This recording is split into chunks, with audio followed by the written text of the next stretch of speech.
네, 이제 오늘 우리에게 주시는 하나님의 말씀 함께 보겠습니다. 오늘 하나님의 말씀은 누가복음 6장 20절부터 26절까지의 말씀입니다. 누가복음 6장 20절부터 26절까지의 말씀을 저와 여러분이 한 절씩 교독하시고 마지막 구절은 함께 읽겠습니다. 예수께서 눈을 들어 제자들을 보시고 이르시되 너희 가난한 자는 복이 있나니 하나님의 나라가 너희 것임이요 지금 줄인 자는 복이 있나니 너희가 배부름을 얻을 것임이요 지금 우는 자는 복이 있나니 너희가 웃을 것임이요 인자로 말미암아 사람들이 너희를 미워하며 멀리하고 욕하고 너희 이름을 악하다 하여 버릴 때에는 너희에게 복이 있도다. 그날에 기뻐하고 뛰놀라 하늘에서 너희 상이 큼이라. 그들의 조상들이 선지자들에게 이와 같이 하였느니라. 그러나 화 있을진저 너희 부요한 자여 너희는 너희의 위로를 이미 받았도다. 화 있을진저 너희 지금 배부른 자여 너희는 주리리로다. 화 있을진저 너희 지금 웃는 자여 너희가 애통하며 울리로다. 함께 읽습니다. 모든 사람이 너희를 칭찬하면 화가 있도다. 그들의 조상들이 거짓 선지자들에게 이와 같이 하였느니라. 아멘.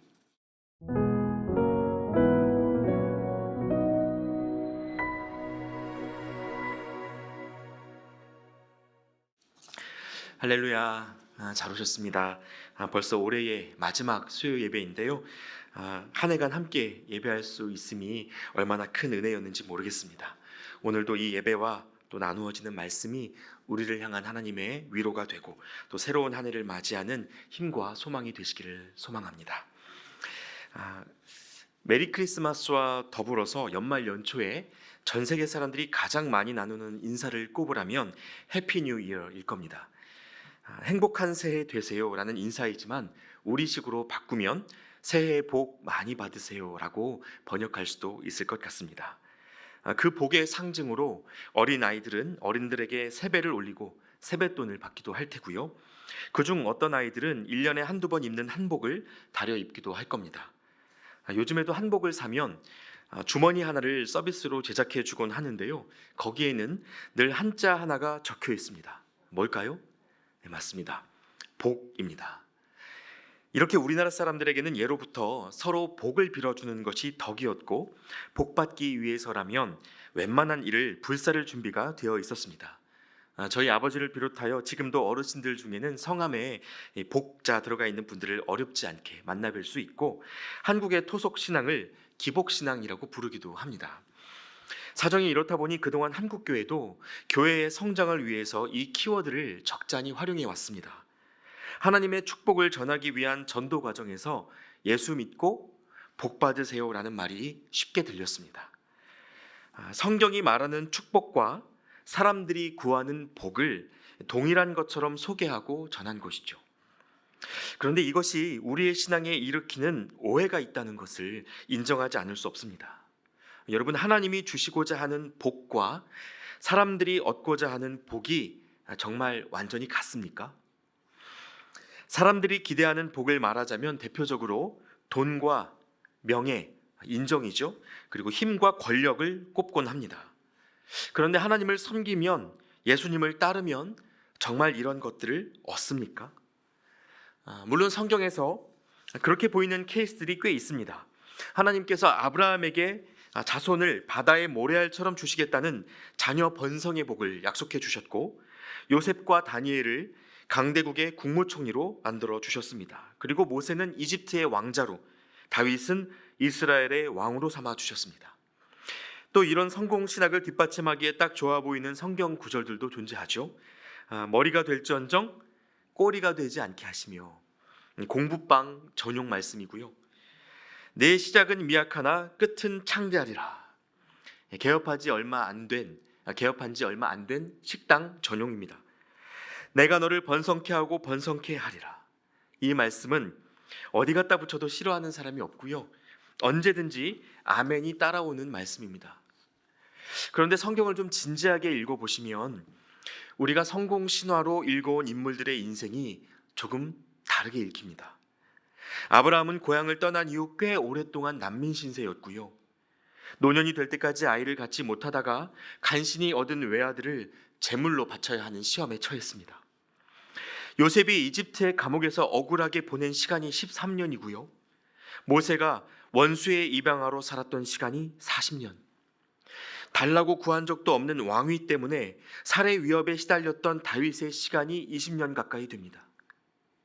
그러니까 성경을 보고 하나님의 축복에 대해 읽으면서 여기에서 돈과 명예와 권력을 주시는 하나님을 읽었다면 여러분, 사실 이것은 굉장히 치우친 독서를 한 겁니다.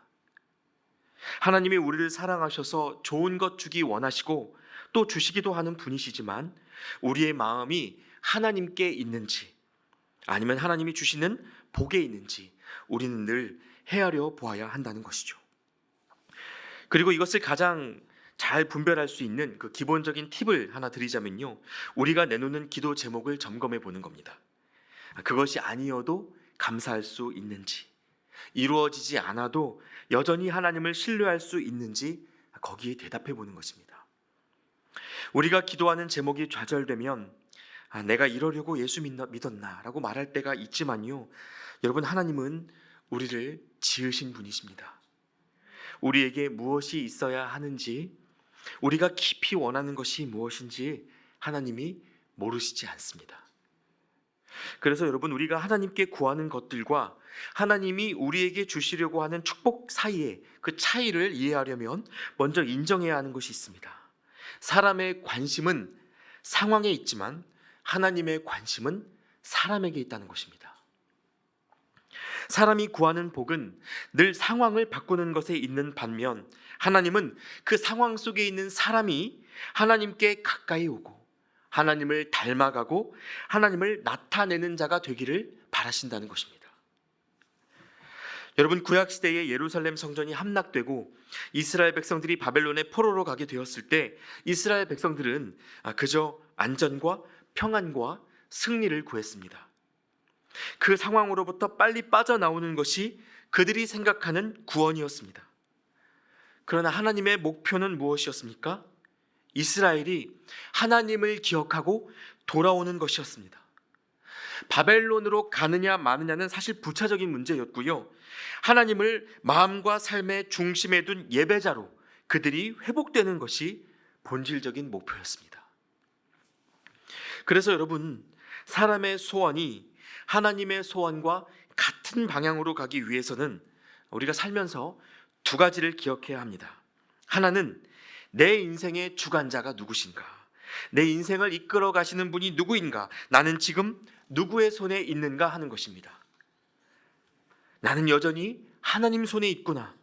전능하시고 신실하신 그 손이 나를 빚어 가시는구나. 여러분, 이것을 기억해야 우리가 그 시간을 감당할 수 있습니다. 그리고 둘째로 또 한 가지는요, 하나님이 나에게 이루시고자 하는 것이 무엇인가? 최종 목표가 어디까지인가? 그 목적지를 아는 것입니다. 여러분, 하나님이 우리 안에서 하시려는 일이 무엇인지 에베소서 4장 13절에 바울이 이렇게 썼습니다. 우리가 다 하나님의 아들을 믿는 것과 아는 일에 하나가 되어 온전한 사람을 이루어 그리스도의 장성한 분량이 충만한 데까지 이르리니. 이 말씀처럼 그리스도의 장성한 분량이 충만한 데까지 가야 하는 것입니다. 여러분, 이 말씀은요, 우리가 자신을 성장시키기 위해서 스스로 자기 개발에 힘써야 한다는 말이 아닙니다. 포도나무에 접붙여진 가지가 열매를 맺고 토기장이 손에 붙들린 진흙이 그릇이 되어가는 것처럼 우리가 그리스도의 장성한 분량까지 빚어지는 것은 하나님이 하시는 일입니다. 그럼 우리는 뭐 하면 됩니까? 하나님이 지금 우리에게 그렇게 하고 계시다는 것을 알고 믿으면 됩니다.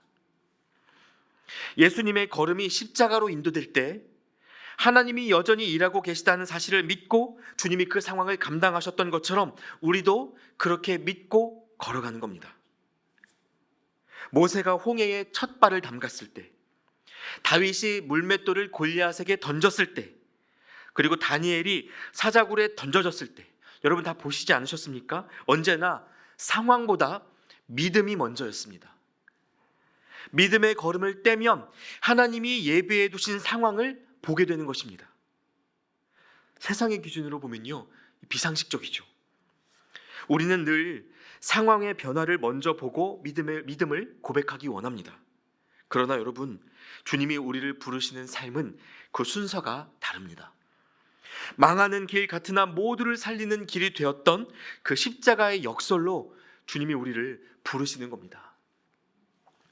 오늘 우리가 읽은 본문 말씀은 바로 이 그리스도인들이 살아가는 그 삶의 본질을 일깨워주는 말씀입니다. 누가복음 6장 20절 이하에 예수님이 복되다고 말씀하시는 이들이 어떤 사람들인지 기록되어 있는데요, 마태복음에서는 8가지 복, 즉 8복으로 나타나 있는 말씀이 여기에서는 4가지의 복과 4가지의 화로 표현되어 있습니다. 사복, 사화라고 부르죠. 먼저 여러분, 이 본문의 배경을 설명드리면 좋을 것 같은데요, 본문의 바로 그 앞선 말씀에 보시면 예수님이 12제자를 사도로 택하셨습니다. 그리고 그들과 함께 산에서 내려와 평지에 서시고 이 말씀을 들려주셨습니다. 참고로 마태복음에서는 예수님이 이 설교를 산 위에서 하신 것으로 기록되어 있는데, 산은 거룩한 곳, 신성한 곳, 특별한 사람들이 오르는 곳이라는 이미지를 갖고 있죠. 그러나 누가복음은 다르게 이야기합니다. 예수님이 평지로 내려오셨다는 겁니다. 누구나 예수님을 만나고 말씀을 듣고 따를 수 있도록 내려오셔서 이 설교를 전하셨다는 것입니다. 17절 말씀에 보면 이때 얼마나 많은 사람들이 모여 있었는지 유대 사방과 예루살렘과 두로와 시돈의 해안으로부터 많은 이들이 모여들었다고 되어 있습니다. 이 사람들이 예수님을 따라 나온 이유는요, 첫째는 예수님의 말씀을 듣기 위함이었고, 둘째는 병고침을 받기 위함이었습니다. 그리고 이들은 원하는 대로 응답을 받아서 기적의 현장을 경험하고 있었습니다. 그런데 그때 예수님께서 그 많은 군중들 사이 제자들을 불러 모으시고 오늘의 이 말씀을 들려주셨습니다. 예수님을 따라와서 그분이 행하시는 많은 이적들을 보고 있는 제자들에게 너희가 추구해야 할 복이 무엇인지 생각해라. 그 복은 화려한 기적 안에 있지 않다. 하나님이 주시고자 하는 복, 영원히 빼앗기지 않을 진짜 복은 바로 이것이다 말씀해 주시는 장면입니다. 자, 이제 순서대로 한번 살펴보겠습니다. 먼저 20절 말씀입니다. 예수께서 눈을 들어 제자들을 보시고 이르시되 너희 가난한 자는 복이 있나니 하나님의 나라가 너희 것임이요. 여러분, 예수님께서 말씀하시는 복 있는 사람의 첫 번째 부류가 누구입니까? 가난한 사람입니다. 헬라어 원문으로는 프토코스라고 부르는데 생존과 관련해서 사회적, 경제적 도움을 필요로 하는 사람들을 가리키는 말입니다. 스스로 이 상황을 타개할 능력이 없어서 하나님의 공급과 돌보심을 기다릴 수밖에 없는 이들을 지칭하는 말입니다. 마태복음에는 이것이 심령이 가난한 자라고 기록되어 있어서 마음의 가난함에 대한 것으로 그 의미가 한정되어 있습니다.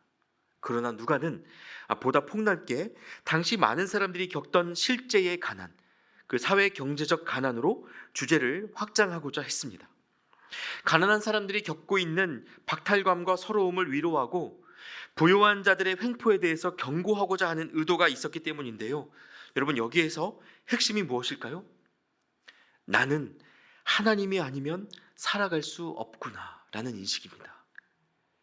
자신이 원하는 것을 마음껏 삶에 채울 수 있는 상태에서는 이런 마음 되는 것이 거의 불가능합니다.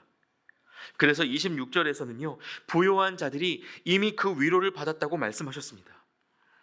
물론 가난하다고 해서 무조건 이 마음을 갖는 것도 아닙니다. 가난해서 그 가난 때문에 마음에 원망과 욕심이 차오르면 가난한 마음을 가질 수가 없습니다.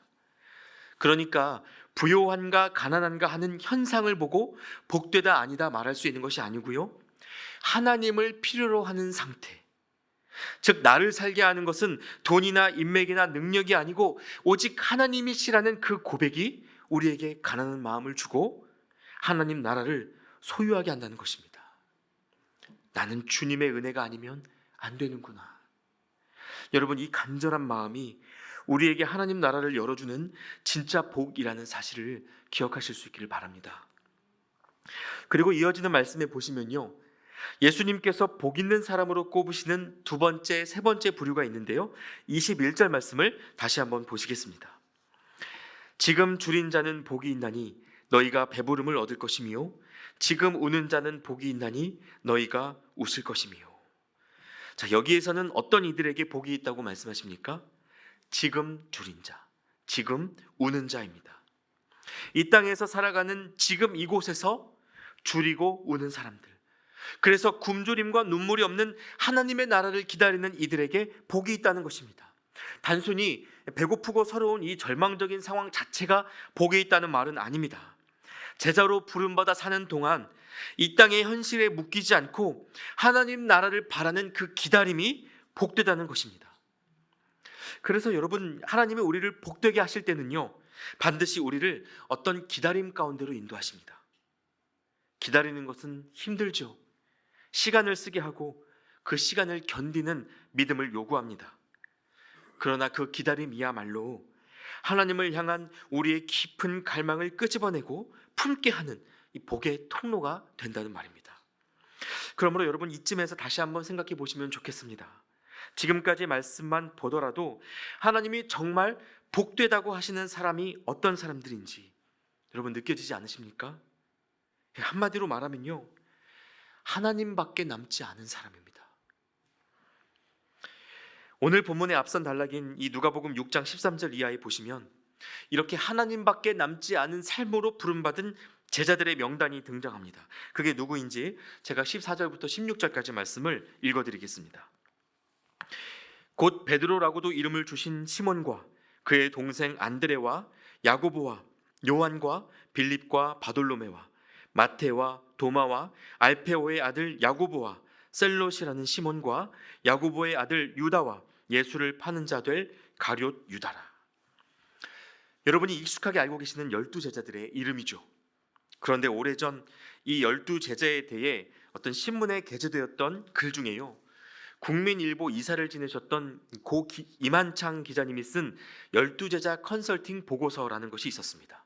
한 번쯤 들어보셨을지도 모르겠는데요, 만약 이 12제자의 이력서를 경영 컨설팅 회사에 의뢰해서 자격 판정을 받으면 어떤 결과가 나올지를 추측해서 쓴 글입니다.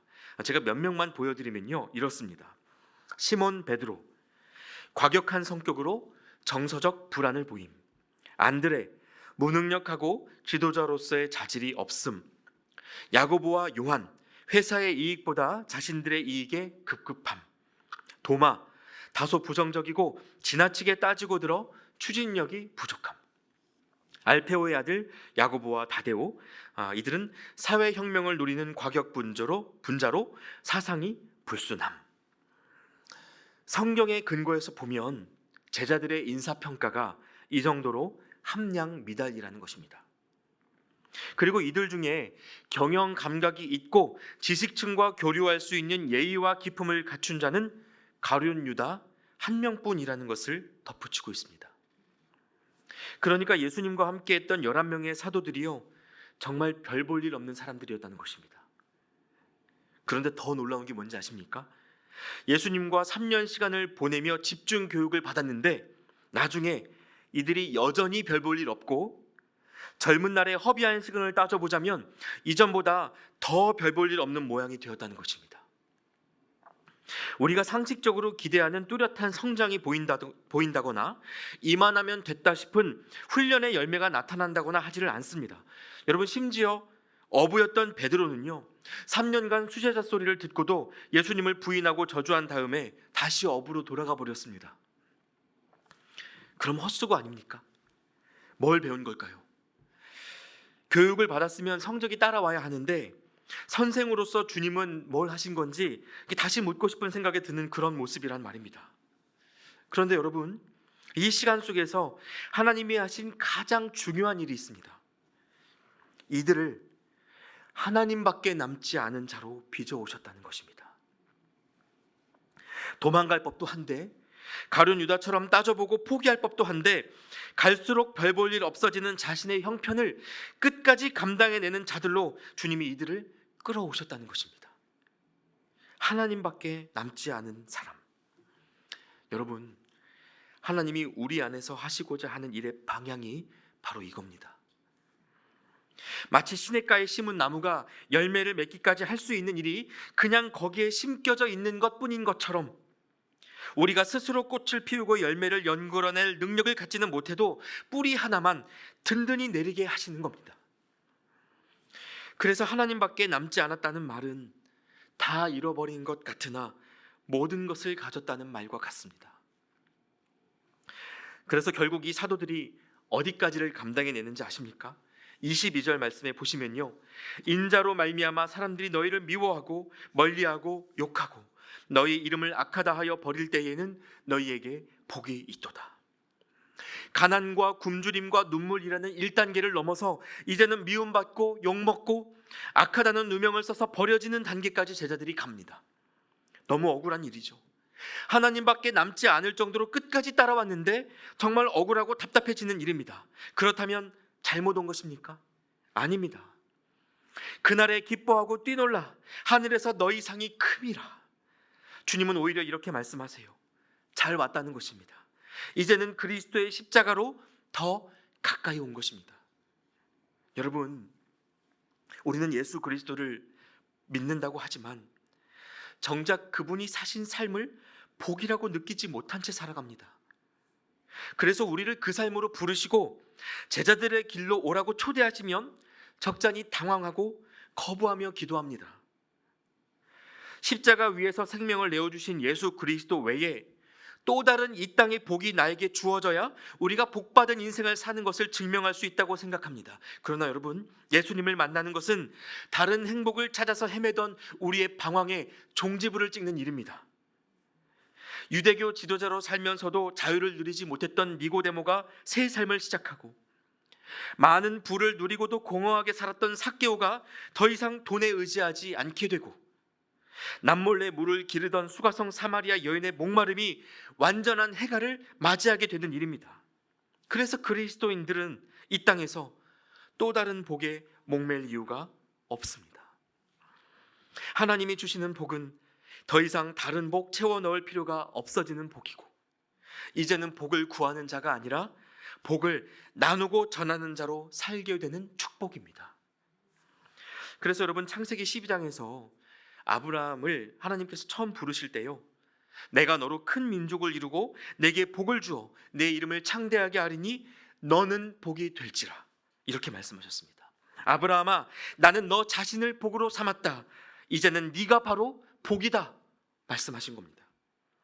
가족과 함께 안정을 누리던 그 갈대아 우르를 떠나 내가 너에게 보여줄 땅으로 가라라고 하신 이 말씀도요, 순종해서 가면 복을 주겠다는 것이 아니고 네가 바로 복 자체이니 어디로든 함께 가자고 부르신 겁니다.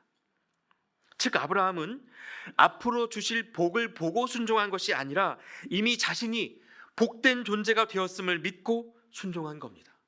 여러분, 이 순서가 중요합니다. 그리스도인들이 왜 일합니까? 앞으로 복 받기 위해서 일하는 것이 아니고요, 이미 복 받았기 때문에, 자신이 복이 되었기 때문에 일하는 것입니다. 복 받기 위한 일은 나를 위한 일이 될 수밖에 없죠.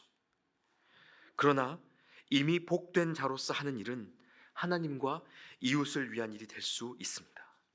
이것이 하나님이 그리스도인들을 빛과 소금이라고 부르시는 이유입니다. 그래서 아브라함에게 중요한 것은 앞으로 보여주실 땅이 좋은 땅인가 나쁜 땅인가 하는 것이 아니라 하나님이 나와 함께 가고 계시는가 하는 이 사실뿐이었습니다. 그러니까 조카 롯이요, 기름진 땅을 먼저 선택해서 소돔과 고모라로 갈 때 아브라함은 네가 좌하면 나는 우하고 네가 우하면 나는 좌하리라 말할 수 있었던 것입니다. 여러분, 저와 여러분이 우리를 복 자체로 부르시고 믿음의 길로 같이 가자 하시는 이 하나님의 마음을 헤아릴 수 있기를 바랍니다. 제가 어린 두 자녀를 양육하고 있는데요, 저희 가정에서 아이들의 목욕과 대소변 처리는 전통적으로 아빠가 담당해 왔습니다. 제 일이라는 거죠. 그러니까 아이들이 가장 지저분한 상태일 때 저를 찾아옵니다. 더럽게 느껴질까요? 전혀 그렇지 않습니다.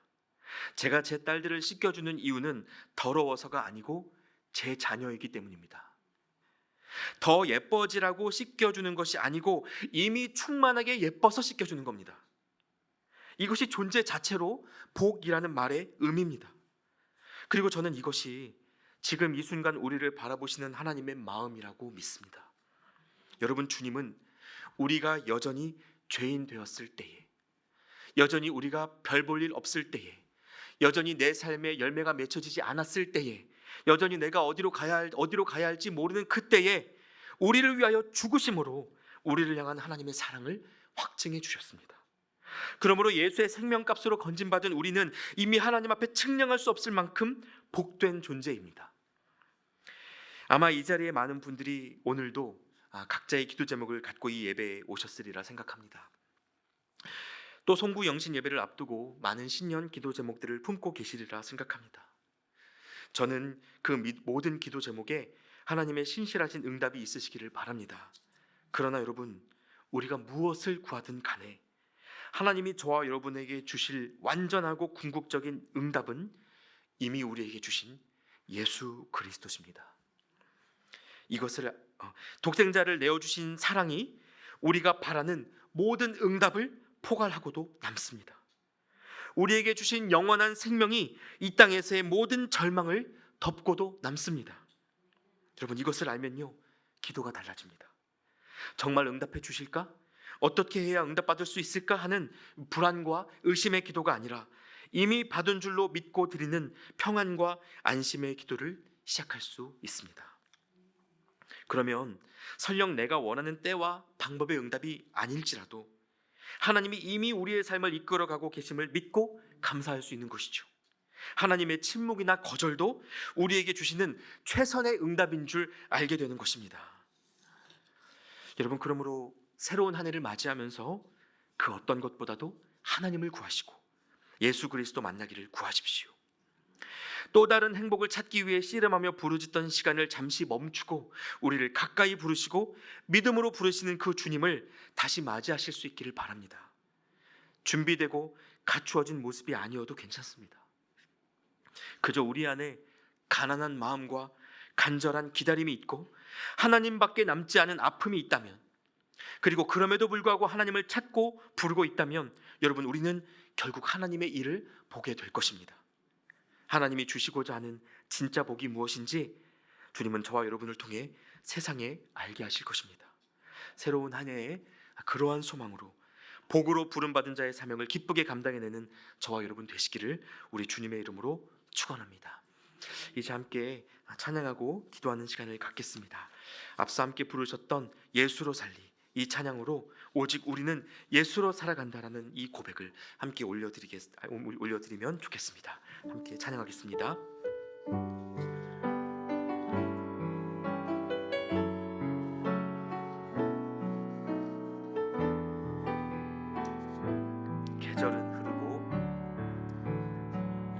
계절은 흐르고 꽃은 피고 지도 시들지 않을 생명이 있네. 바랄 수 없었던 죄인인 나에게 생명의 주님 자신을 주셨네. 나의 삶은 내 주 예수의 것이니 내 생명 다해 예수로 살리. 내 모든 것 내 주 예수의 것이니 내 전부 되신 예수로 살리. 바람이 스치듯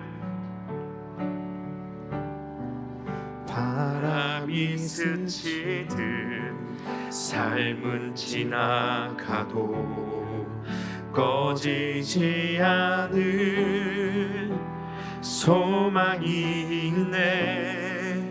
그 길을 떠나서 헤매는 자들이 주를 찾도록 나 살기 원하. 나의 삶은 내 주 예수의 것이니 나의 삶은 내 주 예수의 것이니 내 생명 다해 예수로 살리.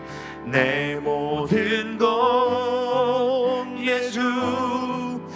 예수의 것이니 내 전부 되신 예수, 내 모든 것 내 주 예수의 것이니 내 모든 것 내 주 예수의 것이 내 전부 되신 내 전부 되신 예수로 살리. 이제 하나님, 우리는 너무나 목마르고 공허합니다. 그래서 우리 인생에 채워야 할 것들이 있고 채우고 싶은 것들이 있습니다. 그러나 정작 무엇을 구하고 채워야 할지는 잊은 채 살아왔습니다. 주님, 시냇가에 심은 나무가 때를 따라 열매를 맺고 그 잎사귀가 마르지 않음같이 우리도 예수 그리스도께 뿌리 내리고 참된 복과 형통을 누리며 살아가게 하여 주시옵소서. 가난과 굶주림과 눈물과 시련으로도 꺾이지 않는 믿음의 중심이 바로 세워지게 하여 주시옵소서. 그렇게 우리의 삶을 통해 이 땅의 모든 족속이 살아계신 예수님을 만날 수 있도록 이 자리 모든 주님의 자녀들을 하나님 손에 붙들린 복으로 사용하여 주시옵소서. 우리를 위하여 죽으시고 다시 사신 우리 주 예수 그리스도의 이름으로 기도하옵나이다. 아멘.